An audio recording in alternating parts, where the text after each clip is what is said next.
তো তোমরা যদি জানতে চাও কিভাবে দার্জিলিং দুদিনে ঘুরবে তাহলে এই ভিডিওটা তোমাদের জন্য। Please keep watching the blog. Hello everyone, my name is Anulekha. You're watching Positive Moon. Let's start today's video.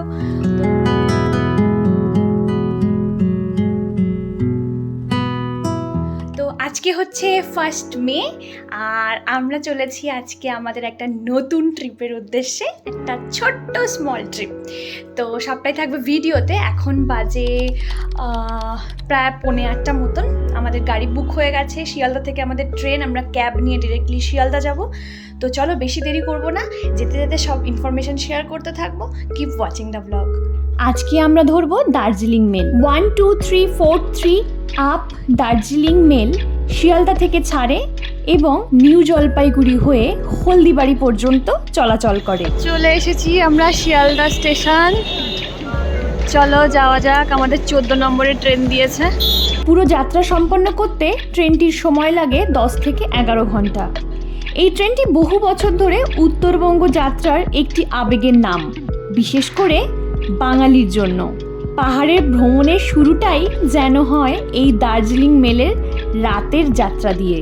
কথা বলতে বলতে আমরা পৌঁছে গিয়েছি শিয়ালদার 14 নম্বর প্ল্যাটফর্মে, আর এসেই দেখতে পাচ্ছি ট্রেন রয়েছে দাঁড়িয়ে। তো ঘড়িতে বাজে 9:23 আর আমরা প্ল্যাটফর্মে এসেই দেখলাম ট্রেন অলরেডি দিয়ে দিয়েছে। তো আমরা ট্রেনে উঠে গেছি। ট্রেন ছাড়ার সময় হচ্ছে 10:15, রাত 10:15। আর কালকে আমরা পৌঁছাবো সকাল 7:50 এনজিপি স্টেশনে। আর আমাদের এই দার্জিলিং মেলে আমরা 2 টায়ার 2 এসির টিকিট কেটেছি, 3টে। পার টিকিট আমাদের 1350 টাকা করে পড়েছে। অ্যান্ড ইয়েস, এখন হচ্ছে ডিনারে রয়েছে পোলাও, আলুর দম, ডিমের ঝোল। আমরা সব বাড়ি থেকে করে নিয়ে এসেছি। আর মা হ্যাঁ, ফ্রাইড রাইসটা খাওয়া হয়ে গেছে, মা খাচ্ছে। হ্যাঁ, দোকান ডালনা এখনো আছে। কে খাবে ওটা? রাখা আছে। কে খাবে ধোকার ডালনা? তো মাও খাচ্ছে, রাতুলে খাওয়া হয়ে গেছে, আমি বাড়ি থেকেই খেয়ে এসেছি। এই হচ্ছে আপডেট। ঘড়িতে বাজে এক্স্যাক্ট 10:15 আর ট্রেন ছেড়ে দিয়েছে আমাদের। Good morning everyone. আমাদের ঢোকার কথা ছিল 7:50, এখন বাজে 8:15। আমরা এখন ঢুকছি এনজিপি। চলে এসেছি আমরা এনজিপিতে। এখন ড্রাইভারকে ফোন করা হচ্ছে। আশা করছি এই দিক দিয়ে বেরোতে হবে। Let's see. এই যে টয় ট্রেনটা এখান থেকেই চলে। আর আমরা এখন এনজেপির বাইরে যাচ্ছি। তো আমরা গাড়িতে উঠে গেছি, আমাদের যাত্রা শুরু হয়ে গেছে। উত্তরবঙ্গ এমন এক জায়গা যেখানে বারবার ফিরে যেতে ইচ্ছে করে।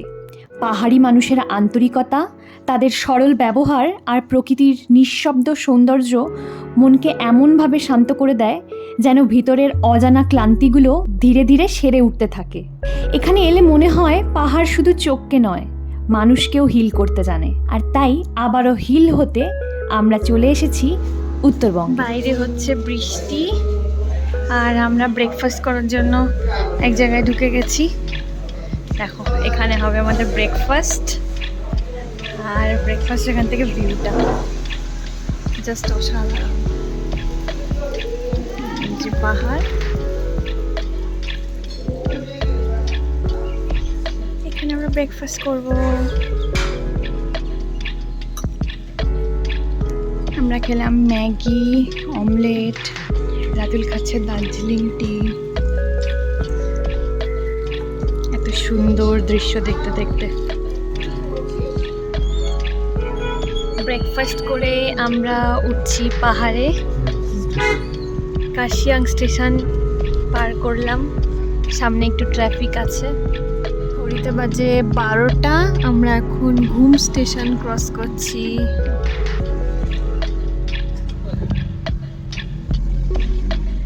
আজকেই আমরা আসবো টয় ট্রেনে করে ঘুম স্টেশন। এখন আমরা ঘুম স্টেশন ক্রস করছি। ঘড়িতে বাজে 1টা, আমরা পৌঁছে গেছি আমাদের হোমস্টেতে। হোমস্টের সব ডিটেলস তোমাদেরকে জানাবো, যেহেতু 1টা বেজে গেছে। 3:30 থেকে আমাদের জয় রাইড আছে, মানে আমাদের এখন খুব তাড়াতাড়ি ফ্রেশ হতে হবে। সব ডিটেলস থাকবে ভিডিওতে, কিপ ওয়াচিং। ঘড়িতে বাজে 2:30 আর আমরা এখন বেরিয়ে পড়েছি আমাদের হোমস্টে থেকে। আমরা এখন যাব টয় ট্রেন জয় রাইডে, তো দেখতে থাকো ব্লগটা। এই যে দার্জিলিং স্টেশনে চলে এসেছি, জয় রাইডটা এখান থেকে স্টার্ট হবে। এই যে station platform, toy train joy ride. তো এটা হচ্ছে টিকিট কাউন্টার, যদি কারোর আগে থেকে টিকিট না কাটা থাকে তাহলে এখান থেকে এসে টিকিট কাটতে হবে। এখানে অনেক হ্যান্ডমেড জিনিস বিক্রি হচ্ছে চারিদিকে, আর আমরা তো আগে থেকেই রিজার্ভেশন করে এসেছি। তো এই হচ্ছে প্ল্যাটফর্ম, এখানে ট্রেনটা আসবে। এখান থেকে দারুণ ভিউ।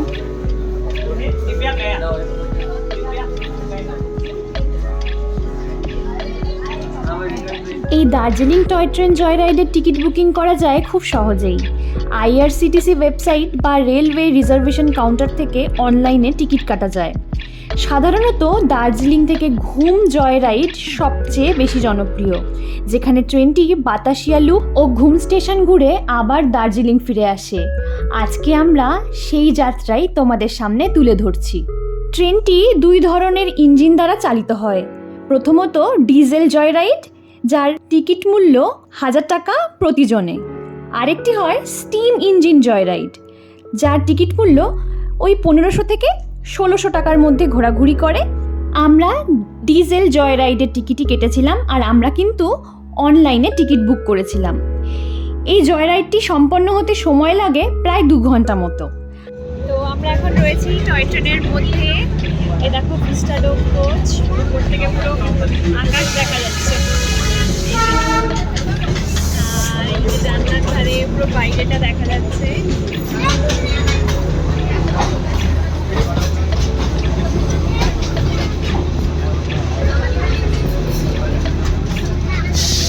এই জয় রাইড পাহাড়ের বুকের ওপর ধীরে ধীরে লেখা এক সুন্দর গল্পের মতন।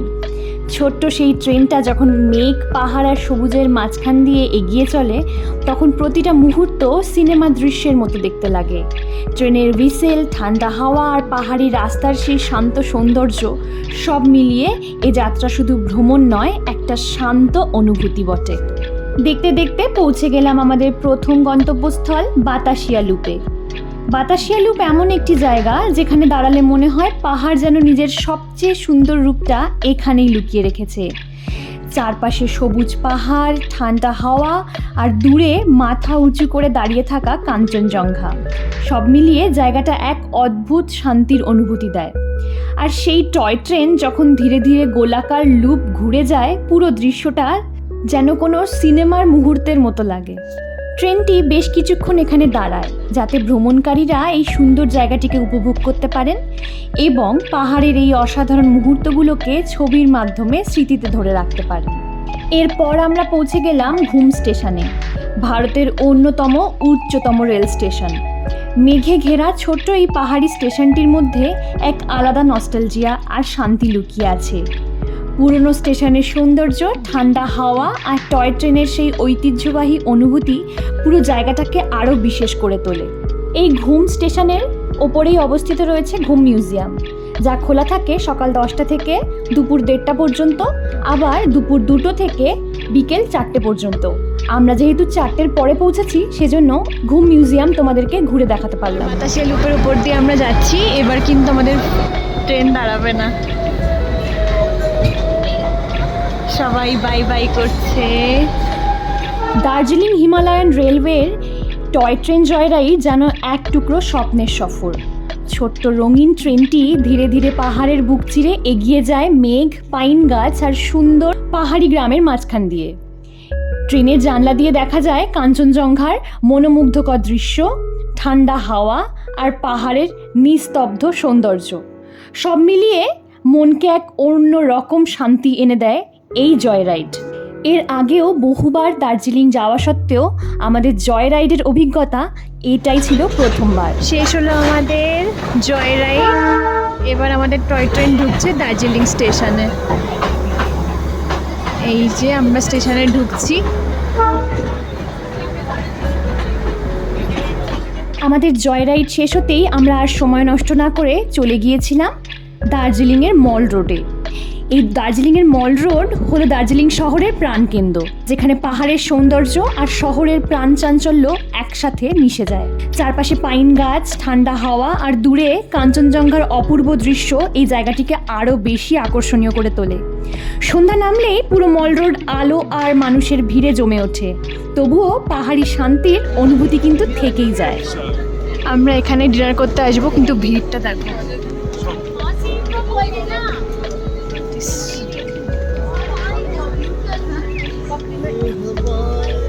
So crowded. Mayukh tea store,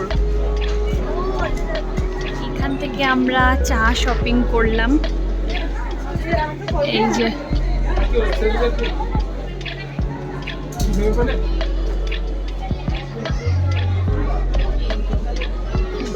এবার দিনের বেলা মল রোড এসেছিলাম, আর এবার সন্ধ্যাবেলা হাঁটছি।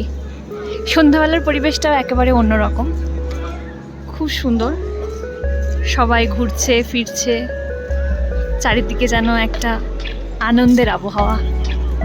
সব মিলিয়ে মনটা একদম ভালো হয়ে যাচ্ছে। এটাকেই হয়তো বলে রিসেট বাটন। মানুষের লাইফে তো কোনো রিসেট বাটন নেই, এভাবেই রিসেট করতে হয়। এখানে হাঁটতে হাঁটতে ছোট ছোট ক্যাফে, স্থানীয় দোকান, উলের পোশাক, হস্তশিল্প আর দার্জিলিংয়ের বিখ্যাত চায়ের দোকান চোখে পড়ে। সব দেখতে দেখতে ফাইনালি আমরা গিয়ে পৌঁছালাম আমাদের গন্তব্যস্থল গ্লেনারিসে, যেখানে আজকে আমরা আমাদের ডিনার সেরে নেব। গ্লেনারিস হলো দার্জিলিংয়ের অন্যতম জনপ্রিয় ও ঐতিহ্যবাহী ক্যাফে রেস্টুরেন্ট, যেখানে পুরনো ব্রিটিশ আমলের চার্ম আর পাহাড়ি সৌন্দর্যের এক অসাধারণ মিশ্রণ দেখা যায়। কাঠের ইন্টেরিয়র, নরম আলো, লাইভ মিউজিকের আবহ আর কাচের জানালা দিয়ে দেখা পাহাড়ের দৃশ্য পুরো পরিবেশটাকে খুবই কোজি ও পিসফুল করে তোলে। গ্লেনারিস সাধারণত সকাল 9টা থেকে রাত 10টা অবধি খোলা থাকে। প্রথমেই চলে এসেছে আমাদের ফিশ অ্যান্ড চিপস। আমরা একটা ফিশ অ্যান্ড চিপস নিয়ে 3 জনে ভাগ করে খাচ্ছি। আর ফিশ অ্যান্ড চিপসে 2 পিস থাকে ফিশ, আর তার সাথে এনাফ চিপস। এই হচ্ছে আমাদের স্টার্টার।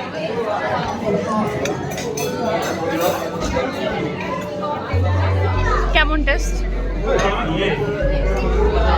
আমাদের মেন কোর্স চলে এসছে।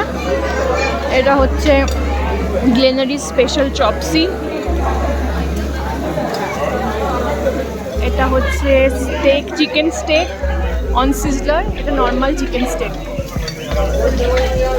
শেষ পর্যায়ে মা খাচ্ছে ফ্রেশ লাইম সোডা, আমি আর রাতুল খাচ্ছি আইসক্রিম।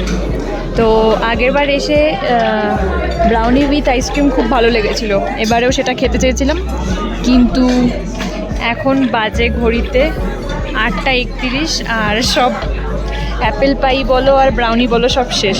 তো আলটিমেটলি আমরা শুধু আইসক্রিম খাচ্ছি।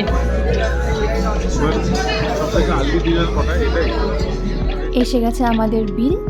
এটা দেখে তোমরা খাবারের মোটামুটি প্রাইসের একটা আইডিয়া পেয়ে যাবে। তো খাওয়া দাওয়া সেরে এবার হচ্ছে আমাদের ঘরে যাওয়ার পালা।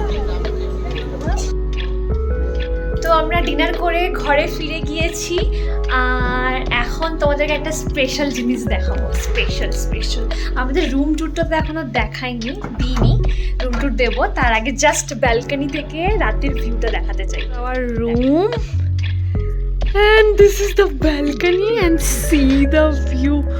Oh my god, this is so pretty, so beautiful, absolutely beautiful. কিছু বলার নেই, জাস্ট দারুণ। Good morning everyone, today is day 2 in Darjeeling. My name is Anulekha, you're watching Positive Moon. Let's start today's vlog. আমরা যেহেতু একটা Airbnb তে রয়েছি, এখানে আমরা সকালবেলা একটু চা খেয়ে রেডি হয়ে নিয়েছি। এখন বাজে এই প্রায় 8টা 15 মতন, 8:30 বেরিয়ে যাবো। আজকে করবো কেভেন্টার্সে ব্রেকফাস্ট, সবটাই ভিডিওতে থাকবে। তার আগে চলো তোমাদেরকে দেখিয়ে দিই আমাদের রুম ট্যুর। তো ব্যাক ক্যামেরা করে আমরা যে হোমস্টেতে রয়েছি সেই হোমস্টের নাম হচ্ছে ম্যাগনোলিয়া হোমস্টে। আমাদের রুম নাম্বার বা আমাদের ফ্ল্যাট নাম্বার 2H, এটা ফার্স্ট ফ্লোরে অবস্থিত। এখান দিয়ে ঢুকলাম, ঢুকেই এখানে সামনে রয়েছে টিভি কিন্তু চলে by the way. Shoe rack, এখানে খুব সুন্দর সোফা দেওয়া রয়েছে, টেবিল দেওয়া রয়েছে, এখানে খাওয়ার টেবিল দেওয়া রয়েছে, তার সাথে এখানে দেওয়া রয়েছে মাইক্রোওভেন, কফি মেকার গরম জল করার জন্য, gas, glasses, cups, everything is provided. এখানে বাসন মাজার সামান, এখানে আরও অনেক কাপস ওয়াপস রয়েছে, রান্না করার সামান রয়েছে। এখানে দেখো হাতা খুন্তি সব রয়েছে। এখানে চা রাখা রয়েছে, তো চা করে খাওয়ার জন্য দার্জিলিং টি রাখা রয়েছে। আর এটা পাশাপাশি দুটো বেডরুম। তার আগে বলি এটা কমন টয়লেট। কমন টয়লেটটা একবার দেখিয়ে দিচ্ছি। তো দিস ইজ কমন টয়লেট। এখানে গিজার প্রোভাইডেড, এখানে এটা ইন্ডিয়ান রয়েছে। আর এখানে হচ্ছে শাওয়ার এরিয়া, আর এর পেছনে হচ্ছে রয়েছে বেসিন। এই যে বেসিন এরিয়া, ঠিক আছে, এখানে বেসিন রয়েছে, শাওয়ার রয়েছে, সবটাই খুব সুন্দর। এখানে দুটো বেডরুম, এটা হচ্ছে ফার্স্ট বেডরুম। ফার্স্ট বেডরুমটা দিয়ে ঢুকে এখানে এরকম বেড রয়েছে, দুপাশে বেড বিসাইড টেবিল। এখানে একটা বড় আয়না দেওয়া রয়েছে, আয়নার সামনে জিনিসপত্র রাখা যাবে। এবার দেখাই, এটা এই রুমের সাথে অ্যাটাচ টয়লেট রয়েছে। অ্যাটাচ টয়লেটে এখানে এগেন রয়েছে গিজার, স্নানের জায়গা, আর এটা কিন্তু ওয়েস্টার্ন। তার সাথে এখানে বেসিন, আর বেশ এরিয়াটা যথেষ্ট বড়। এটা গেল একটা বেডরুম। আর একটা বেডরুম যেটা, সেটা হচ্ছে এইটা, সেটা হচ্ছে অ্যাটাচ টয়লেট নেই, এখানে খাট দুটো, এখানে বেড বিসাইড টেবিল, একটা অফিস ওয়ার্ক করার জন্য একটা জায়গা দেওয়া রয়েছে। এখানে একটা ওপেন কাবার্ড টাইপের রয়েছে, আমরা এটা ভালো করে ইউটিলাইজ করেছি। তার সাথে রয়েছে ডাস্টবিন, আর এখান থেকে ব্যালকনিতে যাওয়ার এই দরজা। এই যে আমাদের ব্যালকনি। এখন কুয়াশার জন্য কিছু দেখা যাচ্ছে না, কালকে রাত্রিবেলা তোমাদেরকে দেখিয়েছিলাম, দারুণ ভিউ এখান থেকে দেখা যায়। আপাতত খুব কুয়াশা রয়েছে, সেজন্য দেখা যাচ্ছে না, বাট দুর্দান্ত ভিউ ব্যালকনি থেকে। তো এই হচ্ছে আমাদের ফ্ল্যাটের ট্যুর। তো দার্জিলিংয়ের স্টেটা আমাদের এখান থেকে, মানে যেখানে রয়েছি, এটা এখান থেকে মনলোডটা এই 1.5 কিলোমিটার মতো। আর এটা কিন্তু এয়ারবিএনবি থেকে আমরা বুক করেছিলাম, 2 দিন থাকছি। 9,000 সামথিং মতন পড়ছে এই পুরো স্টেটায় থাকার জন্য। দ্যাটস ইট, মানে পুরো ফ্ল্যাটটাই আমাদের। You can cook and eat and whatever you want, you can do that. So we really loved it because it is very near to Darjeeling Mall Road. আর বেসিক্যালি এই মুহূর্তে যেহেতু এটা season, মল রোডের কাছাকাছি যে কোনো হোটেলের প্রাইস ইজ ভেরি হাই। তো সেই যদি কনসিডার করো, তো এটা অনেকটাই চিপ। আর এটা অবস্থিত হচ্ছে তোমাদের ডিস্ট্রিক্ট বলে ডিস্ট্রিক্ট অফিস, হ্যাঁ, ডিস্ট্রিক্ট ম্যাজিস্ট্রেট অফিসের কাছে অবস্থিত। তো এর ভেতরে একটা ড্রব্যাক হচ্ছে, ভেতর অবধি গাড়ি আসে না, কারণ গাড়ির পারমিশন নেই ভেতর অবধি আসার। তো এটা ড্রব্যাক, বাট গাড়ি একদম সামনে গেলেই গাড়ি পাওয়া যায়। ওখান থেকে একটুখানি ওয়াক করে আসতে হবে, ওয়াক করে মোটামুটি এই 150 মিটার মতো ওয়াক করতে হবে। তো that's the only drawback, but otherwise the stay is so pretty, so beautiful, cozy, and we really loved it. তো আজকে ডে 2তে আমরা কি দেখছি সবটাই ব্লগে থাকবে, কিপ ওয়াচিং দ্য ব্লগ। তো ঘড়িতে বাজে 8:36, আমরা বেরিয়ে দিয়েছি। আমরা এখন যাচ্ছি হচ্ছে কেভেন্টার্সে ব্রেকফাস্ট করতে। তো চলো ওখানে গিয়ে তারপরে ভিডিওটা রিসিভ করছি। চলে এসেছি কেভেন্টার্সে ব্রেকফাস্ট করতে, আর লাইন দেখো, এই যে কেভেন্টার্স, এটা লাইন। কেভেন্টার্স সাধারণত সকাল 8টা থেকে সন্ধ্যে 6টা পর্যন্ত খোলা থাকে, তবে জায়গাটি খুব বেশি বড় নয় এবং প্রায় সব পর্যটকরাই এখানে ব্রেকফাস্ট করতে চায়। তাই লম্বা লাইনে দাঁড়ানো এড়াতে বা ভালো সিট পেতে হলে যতটা সম্ভব সকালে পৌঁছে যাওয়াই ভালো।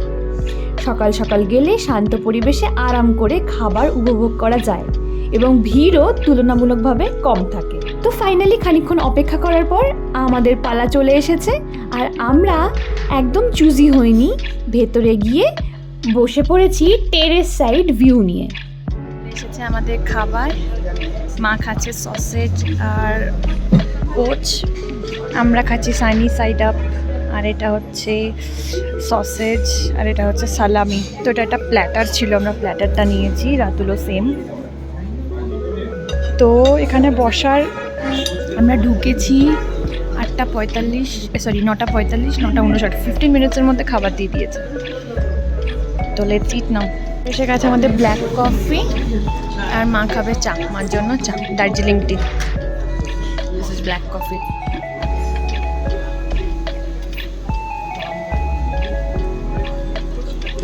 চিকেন সালামি নাম কত? দার্জিলিংয়ের বিখ্যাত কেভেন্টার্সে ব্রেকফাস্ট মানেই এক অসাধারণ পাহাড়ি অভিজ্ঞতা। ঠান্ডা হাওয়া, সামনে কাঞ্চনজঙ্ঘার মনোমুগ্ধকর দৃশ্য আর হাতে গরম কফি, সব মিলিয়ে জায়গাটার পরিবেশ একেবারে আলাদা অনুভূতি এনে দেয়। কেভেন্টার্স থেকে খেয়ে বেরোলাম, এখনও এত লাইন এখানে। চলো, আমাদের খাওয়া হয়ে গেছে, এখন বাজে ঘড়িতে 10:24, আমরা গাড়িতে উঠবো।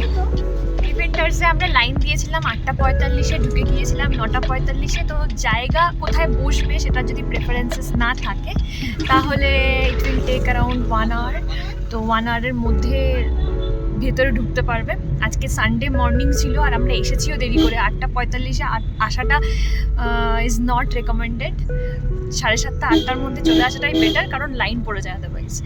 এনিওয়েজ, তাও আমরা টাইমলি খাবার পেয়ে গেছি, 9:45-এ ঢুকেছি, 10:15-এর মধ্যে আমাদের ব্রেকফাস্ট হয়ে গেছে। 10:30টায় আমরা গাড়িতে উঠে গিয়েছি, এবং আমাদের যে ফার্স্ট স্পট আজকে আমরা এখন যাচ্ছি সেটা হচ্ছে রামকৃষ্ণ মিশন। তো চলো সেখানে গিয়ে তারপরে ভিডিওটা রিজিউম করছি এবং দেখিয়ে দেবো। এসে পৌঁছেছি রামকৃষ্ণ মিশন আশ্রমে। এটি দার্জিলিংয়ের অন্যতম শান্ত ও আধ্যাত্মিক স্থান। পাহাড়ের মনোরম পরিবেশের মাঝে অবস্থিত এই আশ্রমটি শুধুমাত্র একটি ধর্মীয় প্রতিষ্ঠান নয়, বরং শিক্ষা, সেবা ও মানব কল্যাণের এক গুরুত্বপূর্ণ কেন্দ্র। এই আশ্রমের ইতিহাস শুরু হয় 1925 সালে। স্বামী বিবেকানন্দের আদর্শ ও শ্রীরামকৃষ্ণ পরমহংসদেবের বাণীকে সামনে রেখে রামকৃষ্ণ মিশনের কার্যক্রম দার্জিলিংয়ে শুরু হয়। মূল উদ্দেশ্য ছিল পাহাড়ি অঞ্চলের মানুষের শিক্ষা, স্বাস্থ্যসেবা ও সমাজ কল্যাণে কাজ করা। ধীরে ধীরে এটি স্থানীয় মানুষের কাছে ভরসার জায়গা হয়ে ওঠে। মিশনের ভেতরের মন্দির খোলা থাকে সকাল 8টা থেকে দুপুর 12:30 পর্যন্ত, আবার দুপুর 3:30 থেকে বিকাল 5:30 পর্যন্ত। আশ্রমের পরিবেশ অত্যন্ত শান্ত ও পবিত্র। চারপাশে সবুজ পাহাড়, ঠান্ডা হাওয়া আর মন্দিরের নিরিবিলি পরিবেশ মনকে এক অন্যরকম শান্তি দেয়। এখানে নিয়মিত পূজা, প্রার্থনা ও বিভিন্ন সামাজিক সেবামূলক কাজ পরিচালিত হয়। পর্যটকরাও এখানে এসে কিছুটা সময় কাটিয়ে মানসিক প্রশান্তি অনুভব করেন। সিস্টার নিবেদিতার সঙ্গে দার্জিলিংয়ের রামকৃষ্ণ মিশন আশ্রমের সম্পর্ক অত্যন্ত গভীর ও ঐতিহাসিকভাবে গুরুত্বপূর্ণ। আয়ারল্যান্ডে জন্ম নেওয়া মার্গারেট নোবেল, যিনি পরে স্বামী বিবেকানন্দের শিষ্যা হয়ে সিস্টার নিবেদিতা নাম গ্রহণ করেন, তিনি ভারতের শিক্ষা, নারী জাগরণ ও দেশ সেবায় নিজের জীবন উৎসর্গ করেছিলেন। 1911 সালের অক্টোবর মাসে সিস্টার নিবেদিতা দার্জিলিংয়ে আসেন বিশ্রামের জন্য। সেই সময় তিনি পাহাড়ের শান্ত পরিবেশে বেশ কিছুদিন সময় কাটান, কিন্তু শারীরিক অবস্থার অবনতি হওয়ায় 13 অক্টোবর 1911 সালে দার্জিলিংয়েই তার মৃত্যু হয়। তার শেষকৃত্যও সম্পন্ন হয়েছে এখানেই। আজ দার্জিলিংয়ে তার স্মৃতি বিজড়িত একটি স্মৃতিসৌধ রয়েছে, যেখানে লেখা রয়েছে, "Here reposes Sister Nivedita who gave her all to India." অর্থাৎ এখানে বিশ্রাম নিচ্ছেন সিস্টার নিবেদিতা, যিনি তার সব কিছু ভারতকে উৎসর্গ করেছিলেন। মিশন ঘুরে দেখার পর আমরা চলে এসেছি দার্জিলিংয়ের অন্যতম প্রধান আকর্ষণ দেখতে, দার্জিলিং টি গার্ডেন দেখতে। পাহাড়ের ঢালে সবুজে মোড়ানো এই চা বাগানগুলো দূর থেকে দেখতে যেন এক অপূর্ব সবুজ কার্পেটের মতো লাগে। ঠান্ডা আবহাওয়া, মেঘে ঢাকা পাহাড় আর সারি সারি চা গাছ মিলিয়ে এখানকার পরিবেশ একদম স্বপ্নের মতো সুন্দর। बहुत सुंदर है ये। स्कूल मैमुना, यारिया, बर्फी सब पूरा शूटिंग। अच्छा, তো ঠিক যেমন ড্রাইভার দাদা বললেন, আমরা এখন দেখছি সেন্ট পল স্কুল দার্জিলিং, যেখানে বিখ্যাত বলিউড মুভির শুটিং হয়েছিল।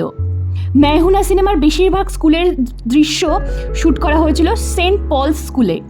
শাহরুখ খান ও সুস্মিতা সেনের চলে জৈসে হাওয়ায় গানের দৃশ্য এই স্কুলের সুন্দর ক্যাম্পাসে ধারণ করা হয়েছিল।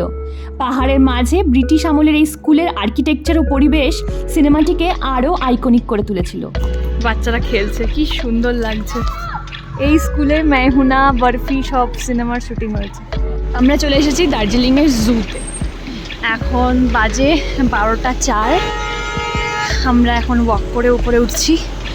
তো এখানে গাড়ি নিয়ে ওঠা যায়, কিন্তু গাড়ির নিয়ম হচ্ছে দুপুর 1টার পরেই গাড়ি উঠবে। ওপাশ থেকে গাড়ি ওঠার জায়গা আছে। এনিওয়েজ, আমাদের ঘুরতে ঘুরতে মোটামুটি 1 ঘন্টা লাগবে, তারপরে আমাদের গাড়ি ওপরে চলে আসবে। আমাদেরকে ওখানেই ওয়েট করতে বলেছে। আমরা চলে এসেছি জুয়ের সামনে। এখন বাজে 12টা 22। টিকিট নিতে হবে, বেশ ভালোই ভিড় আছে। চলো টিকিট নিয়ে ভেতরে ঢুকে ভিডিও রিজিউম করছি। লেখা রয়েছে 8:30 থেকে 4টে, ভিজিটার্স টাইমিং 8:30 থেকে 4:30। টিকিটের প্রাইস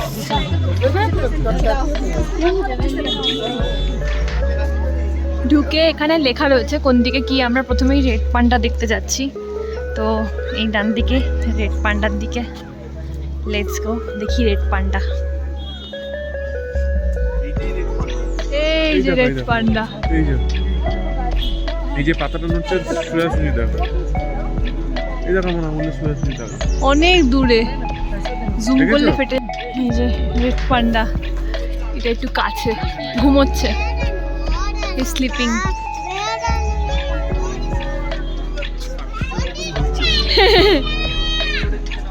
পুরো কাছ থেকে ভালো ঘুরছে।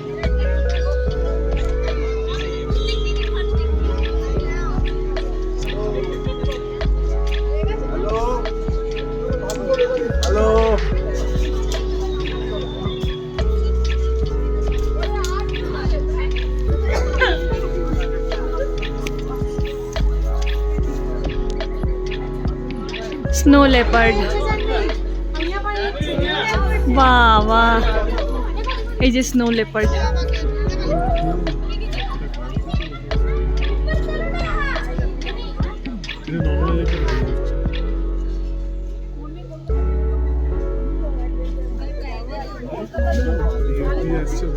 দার্জিলিংয়ের জু দার্জিলিংয়ের অন্যতম জনপ্রিয় পর্যটন কেন্দ্র। পাহাড়ের কোল ঘেঁষে অবস্থিত এই চিড়িয়াখানাটি ভারতের সবচেয়ে উচ্চতায় অবস্থিত জুগুলোর মধ্যে একটি।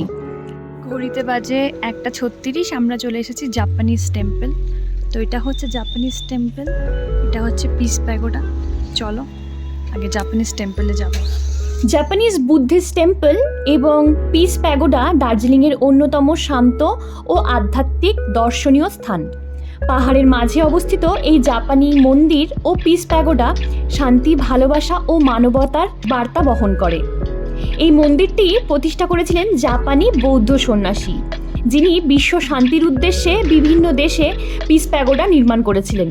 দার্জিলিংয়ের এই প্যাগোডাটিও সেই উদ্যোগেরই একটি অংশ। সাদা রঙের সুন্দর গম্বুজাকৃতির প্যাগোডাটি দূর থেকে খুবই আকর্ষণীয় দেখায়। মন্দিরের ভেতরে প্রবেশ করলে এক অন্যরকম শান্ত অনুভূতি পাওয়া যায়। সেখানে নিয়মিত প্রার্থনা ও বৌদ্ধ মন্ত্র উচ্চারণ করা হয়। পর্যটকেরাও চাইলে সেই প্রার্থনায় অংশ নিতে পারেন। চারপাশে নিরিবিলি পরিবেশ, ঠান্ডা হাওয়া আর পাহাড়ের দৃশ্য মনকে খুব শান্ত করে দেয়। জাপানিজ টেম্পল সাধারণত সকাল 4:30 থেকে সন্ধ্যা 7টা পর্যন্ত খোলা থাকে এবং পিস প্যাগোডা সকাল 4:30 থেকে সন্ধ্যা 7টা পর্যন্ত দর্শনার্থীদের জন্য উন্মুক্ত থাকে। দার্জিলিং ভ্রমণে যারা একটু শান্তি, পজিটিভিটি ও স্পিরিচুয়ালিটি খুঁজছেন, তাদের জন্য এই জায়গাটি অবশ্যই একবার ঘুরে দেখার মতো। আমরা যখন গিয়েছিলাম তখন বর্ষা শুরু হয়ে গিয়েছে, তাই জন্য পিস প্যাগোডার ওপর থেকে বা কাছ থেকে কোনো ভিডিও আমি করিনি। তো এরপর আমরা এই জায়গাটি থেকে রওনা দিলাম আমাদের পরবর্তী গন্তব্যস্থলের দিকে। আর যাওয়ার পথে দেখা হয়ে গেল সেই বিখ্যাত জয় রাইডের টয় ট্রেনের সাথে, কালকে যার অনুভূতি তোমাদের সাথে শেয়ার করেছি। আজকে আমরা যখন গাড়ি থেকে ট্রাভেল করছিলাম তখন আমরাও অন্যদের মতন টয় ট্রেনের কিছু ভিডিও নিয়ে নিয়েছিলাম। কালকে যখন আমরা টয় ট্রেনের ভেতর ছিলাম তখন বাইরে থেকে লোকজনেরা আমাদের ভিডিও নিচ্ছিল। যাই হোক, দেখা হচ্ছে পরবর্তী লোকেশনে গিয়ে। এবার আমরা চলে এসেছি ঘুম মনেস্ট্রিতে, আর এখানে এখন বৃষ্টি হচ্ছে। আমরা কোনো মতে ছাতা নিয়ে ঢুকছি। ঘুম মনেস্ট্রি দার্জিলিংয়ের অন্যতম প্রাচীন ও বিখ্যাত বৌদ্ধ মঠ। 1850 সালে মঙ্গোলিয়ান বৌদ্ধ সন্ন্যাসী লামা শেরাব গাতসো এই মঠটি প্রতিষ্ঠা করেন। সমুদ্রপৃষ্ঠ থেকে প্রায় 8000 ফুট উচ্চতায় অবস্থিত এই মনেস্ট্রিটি পাহাড়ের শান্ত পরিবেশের মাঝে এক অসাধারণ স্পিরিচুয়াল অনুভূতি দেয়। এই মঠের সবচেয়ে বড় আকর্ষণ হলো প্রায় 15 ফুট উঁচু বুদ্ধের বিশাল মূর্তি। মঠের ভেতরে প্রাচীন বৌদ্ধ পাণ্ডুলিপি, থাঙ্কা পেইন্টিংস এবং তিবেটিয়ান সংস্কৃতির নানা নিদর্শন দেখা যায়। চারপাশে প্রার্থনার পতাকা আর ধূপের সুগন্ধ পুরো পরিবেশকে আরও পবিত্র ও শান্ত করে তোলে। ঘুম মনেস্ট্রির পরিবেশ খুবই শান্ত ও নিরিবিলি। পাহাড়ি মেঘ, ঠান্ডা হাওয়া আর মঠের ঘণ্টার শব্দ সব মিলিয়ে মনে হয় যেন সময় একটু ধীরে বয়ে যাচ্ছে। অনেক পর্যটক এখানে এসে কিছুক্ষণ চুপচাপ বসে সেই শান্ত অনুভূতিটাই উপভোগ করতে চান। ঘড়িতে বাজে 2:59। আমরা সব কিছু দেখে চলে এসেছি আমাদের হোমস্টেতে। আর সকালবেলায় যে তোমাদের ভিউটা দেখাতে পারছিলাম না, এখন দেখো আকাশটা পুরো ক্লিয়ার হয়ে গেছে। কি সুন্দর, পুরো শহরটা এখান থেকে দেখা যাচ্ছে ব্যালকনি থেকে। জাস্ট অপূর্ব। কিচ্ছু না, জাস্ট এক কাপ চা নিয়ে এখানে বসে থাকো আর ল্যাদ খাও, জাস্ট দুর্দান্ত। তো এখন বাজে বিকাল 5:10 আর এখন আমরা বেরোচ্ছি। আমরা যাব এখন গ্লেনারিজে কিছু বেকারি আইটেম শপিং করার জন্য, বেসিক্যালি কেনার জন্য, খাবো। আর আজকে লাঞ্চে আমরা কিছু খাইনি, ব্রেকফাস্টটা এত হেভি হয়ে গিয়েছিল, লাঞ্চটা মানে কিছুই খাইনি। এখানে এসে জাস্ট চা বিস্কুট খেয়ে নিয়েছিলাম, যেহেতু এটা এয়ারবিএনবি, চা যখন ইচ্ছা করে নেওয়াই যায়। আর বিস্কুট আমাদের কাছে কেনা ছিল, তো চা বিস্কুট খেয়ে একটু রেস্ট নিয়ে নিলাম। এই রেস্টটা খুব দরকারি ছিল, খুব দরকারি। অ্যান্ড এখন মল রোড দেখতে বেরিয়ে যাব।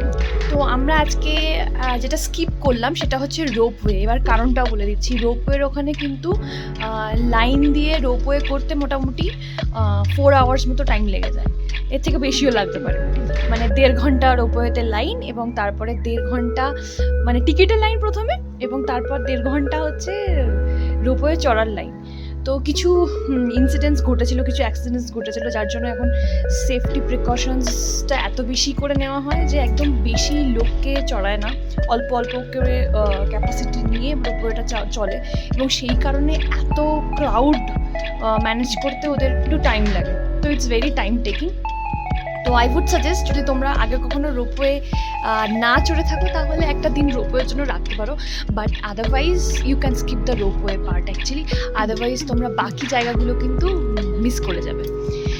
তো ইয়েস, এটা ছিল একটা স্মল টিপস ফ্রম আওয়ার। আজকে গ্লিনারিজে দুর্গাপুজোর ঠাকুর দেখার মতন ছিল ভিড়, তাই জন্য আজকে আর কোনো ভিডিও নিতে পারিনি। তবে বেকারি আইটেমগুলো চিড়েচাপটা হয়ে কিনে নিয়েছি। এরপর আমরা ডিনার করার জন্য চলে এসেছি একটি কোরিয়ান ক্যাফেতে, নাম হচ্ছে নম নম ক্যাফে। পাহাড়ের মাঝখানে ছোট্ট এই কোজি ক্যাফেটির পরিবেশ খুবই ওয়ার্ম, কাম এবং ফটোজেনিক। ভেতরে ঢুকলেই ফ্রেশলি বেকড কেক, কফি আর কোরিয়ান খাবারের সুন্দর অ্যারোমা পুরো মুডটাই একদম অন্যরকম করে দেয়। এবার তোমরা এখানকার মেনু একটু দেখে নাও। রাতুল এসেই দার্জিলিং টি অর্ডার করে দিয়েছে একটা ওর জন্য। আর তা বাদে আমরা অর্ডার করলাম হচ্ছে কোনটা করলাম সুশি। আমরা সুশি অর্ডার করলাম। ওকে, আমরা এইটা করেছি, fried prawn. And these are the orders, sorry these are the menus, other menus. আর আমরা অর্ডার করলাম কোরিয়ান কিমচি র্যামেন। আর আমরা অর্ডার করলাম this one, prawn one. And we have desserts as well. চলে এসেছি আমরা নম নম ক্যাফেতে। অর্ডারগুলো দিলাম, এবার খাবারটা আসলে দেখি। আমাদের প্রথমেই চলে এসেছে কি মোমো, এটা চিকেন স্টিম মোমো, এই যে ভিতরে সস দেওয়া রয়েছে। আর এটা হচ্ছে কিমচি র্যামেন। কেমন খেতে মোমো? ভালো।